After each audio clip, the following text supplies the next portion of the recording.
gre za pismo o nameri, to še ni pogodba, konkretnih zneskov v tem pismu o nameri še ni, kajti pismo o nameri je prvi korak, da bo Ministrstvo za obrambo sofinanciralo te projekte, se pravi ceste in drugo infrastrukturo.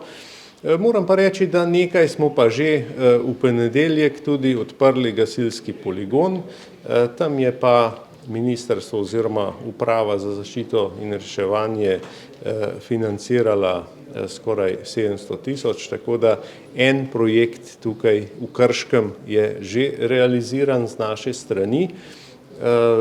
Ti projekti, ki so pa v tem pismu o nameri, pa sledijo in verjamem, da bomo s skupnimi močmi z mestno občino Krško to tudi uspeli narediti, ker Slovenska vojska je seveda institucija, ki rada tudi naredi nekaj, da nekaj dobrega okolju, v katerem deluje.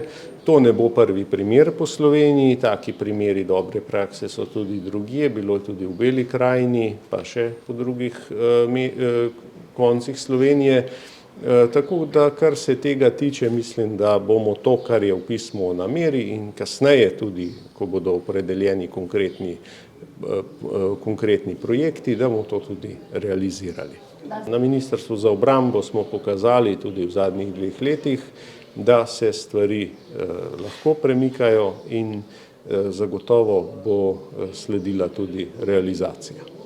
Gre pa za vlaganje v infrastrukturo in gre za vlaganje, dodatno lahko dodam še v gasilsko službo, tudi v pristojnosti Ministrstva za obrambo. Skratka, jaz mislim, da to pismo o nameri je neka dodana vrednost tako za občanke in občane naše mestne občine Krško, kot tudi za samo Ministrstvo za obrambo, ki je prisotno, kot je rekel minister, na tem okolju. In mislim, da tukaj lahko imamo samo win-win kombinacijo.